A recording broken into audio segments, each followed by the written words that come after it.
Ya, sekarang kita akan membahas satu materi yang cukup penting nih ya, dan berpotensi bisa keluar di soal TWK CPNS 2024.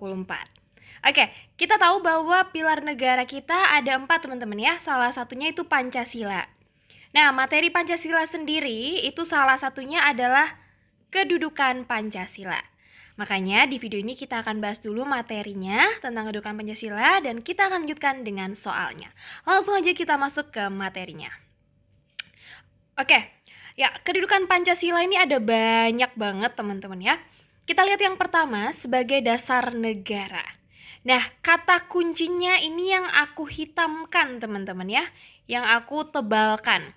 Sebagai dasar negara berarti Pancasila sebagai dasar untuk mengatur penyelenggaraan negara serta seluruh kehidupan berbangsa dan bernegara.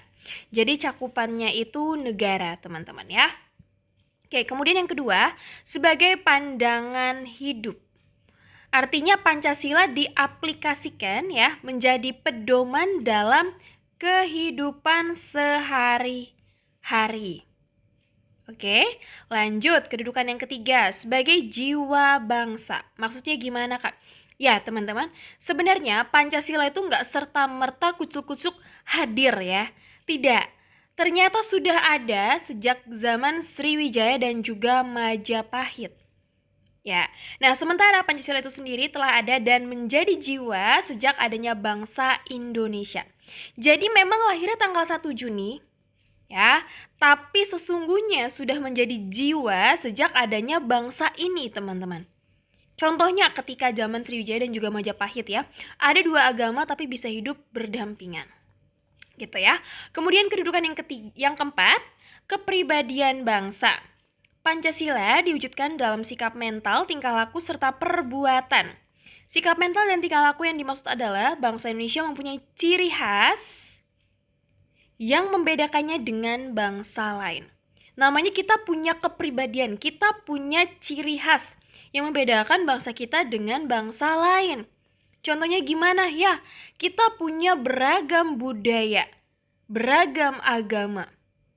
Ya, hal inilah yang membedakan negara kita dengan negara lain.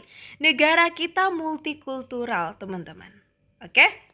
Lanjut, sebagai ideologi bangsa Indonesia. Ya, maksudnya gimana? Bahwa Pancasila sebagai visi atau arah, sebagai penunjuk. Oke, lanjut ya. Nanti kita akan coba di latihan soalnya.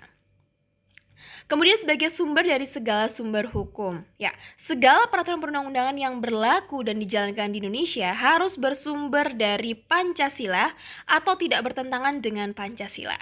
Nah, buat teman-teman yang masih penasaran kira-kira peraturan perundang-undangan yang berlaku tuh ada apa aja di Indonesia? Silakan teman-teman cek videoku sebelumnya.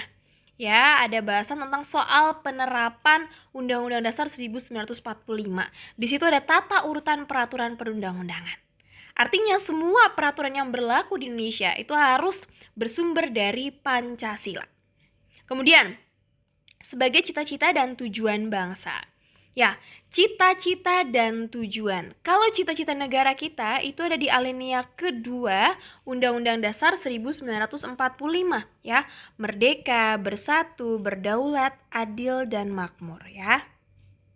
Bersatu, berdaulat, adil dan makmur. Oke, sedangkan untuk tujuan negara kita itu ada 4. Ini juga udah aku bahas teman-teman ya di videoku sebelumnya tentang soal penerapan Undang-Undang Dasar 1945. Oke, tujuan negara kita yang pertama melindungi segenap bangsa dan seluruh tumpah darah Indonesia. Contohnya dengan ada TNI dan juga Polri, teman-teman ya.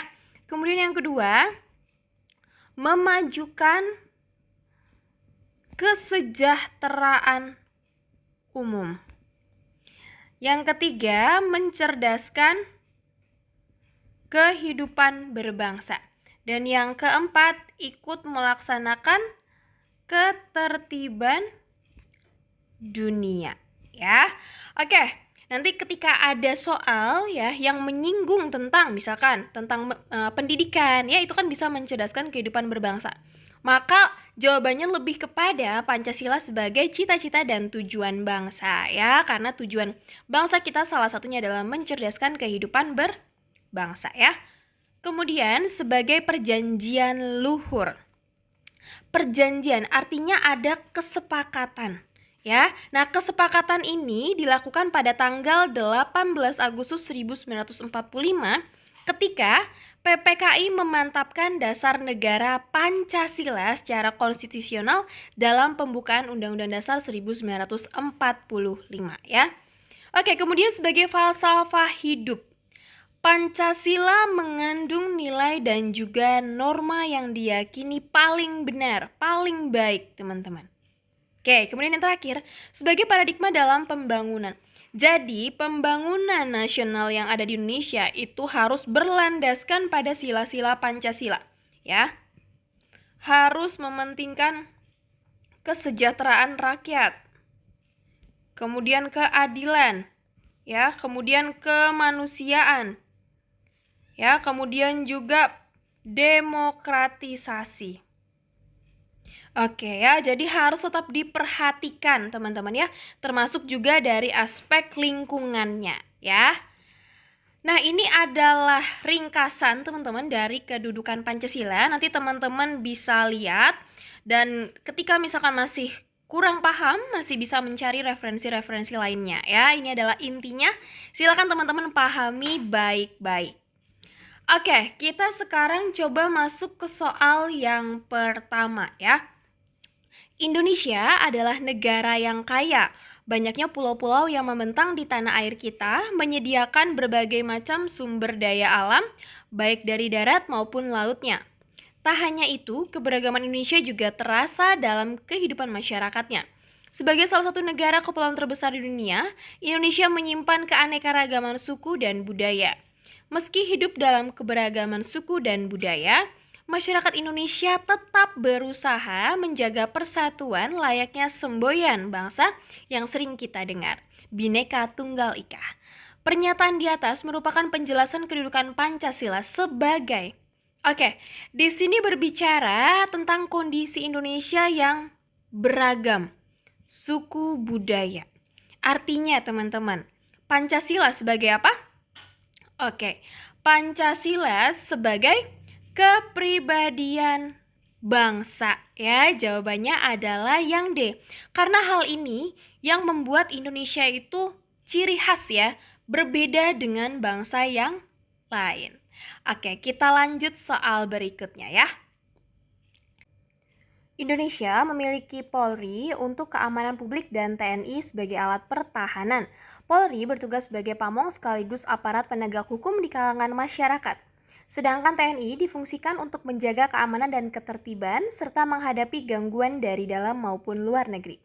Selain itu, Indonesia juga membentuk lembaga peradilan yang berdiri sendiri dan bebas dari intervensi dari pihak manapun guna menindaklanjuti kegiatan menyimpang yang ada di masyarakat. Pemerintah Indonesia juga mengadakan lapas sebagai penjara bagi pelanggar hukum agar dapat ditertibkan dan tak mengganggu kesejahteraan masyarakat sekitar. Dalam hal ini, kedudukan Pancasila yang dimaksud adalah sebagai tadi sebenarnya sudah aku sebutkan clue-nya di awal teman-teman, tentang Polri dan juga TNI ya. Kalau tadi teman-teman memperhatikan, pasti tahu jawabannya. Kedudukan TNI dan juga Polri itu untuk melindungi segenap bangsa dan seluruh tumpah darah Indonesia. Nah, ini merupakan salah satu tujuan negara kita. Maka jawabannya yang mana? Jawabannya adalah yang C ya. Pancasila sebagai cita-cita dan tujuan bangsa. Kita lanjut soal berikutnya. Pembangunan pembangkit listrik tenaga uap di kawasan Teluk Sepang, Bengkulu terus mendapat penolakan dari warga sekitar. Salah satu warga bahkan menuding proyek bernilai ratusan juta dolar itu melanggar sila kedua, yakni kemanusiaan yang adil dan beradab. Adalah Jalaluddin, salah satu warga Teluk Sepang yang dari awal konsisten menolak pembangunan PLTU tersebut. Pria parubaya ini menyebut kerusakan lingkungan yang ditimbulkan akibat aktivitas PLTU merupakan bentuk ketidakberadabannya negara terhadap warga sekitar PLTU. Sedangkan soal keadilan, Jalaluddin menganggap proses ganti rugi tumbuhan milik warga yang lahannya kini menjadi bagian dari pembangunan PLTU tidak sesuai untuk kepentingan umum disebutkan nilai ganti rugi. Kasus di atas dapat dihindari apabila pembangunan tersebut memfungsikan Pancasila sebagai jelas sudah ada clue-nya. Ini tentang pembangunan PLTU, teman-teman. Artinya, di sini tidak sesuai dengan sila kedua dan juga sila kelima. Sedangkan Pancasila seharusnya digunakan sebagai paradigma pembangunan nasional. Jadi jawabannya adalah yang D ya. Oke, ini soal berikutnya. Dulu, seleksi CPNS identik dengan kong kali kong dan kecurangan. Namun sekarang sudah tidak ada lagi. Pemerintah menjamin seleksi CPNS lebih kompetitif, adil, objektif, transparan, dan bebas dari KKN. Sistem CAT hadir untuk merubah sistem perekrutan yang lama secara manual menjadi berbasis komputer. Berkat tes dengan sistem CAT ini, kepercayaan masyarakat kepada pemerintah dalam perekrutan CPNS meningkat sehingga penyelenggara negara bisa berjalan dengan baik. Adanya reformasi birokrasi yang seperti ini merupakan bentuk implementasi kedudukan Pancasila sebagai konteksnya di sini tentang penyelenggaraan negara. Jadi jawabannya yang mana?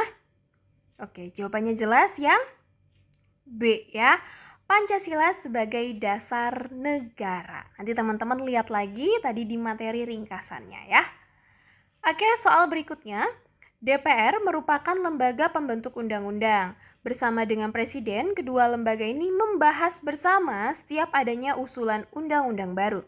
Tidak lupa, mereka selalu berlandaskan pada Pancasila saat pembentukan undang-undang. Dalam hal ini, kedudukan Pancasila adalah semua peraturan perundang-undangan itu harus bersumber dari Pancasila dan tidak boleh bertentangan dengan Pancasila. Maka, kedudukan Pancasila sebagai D.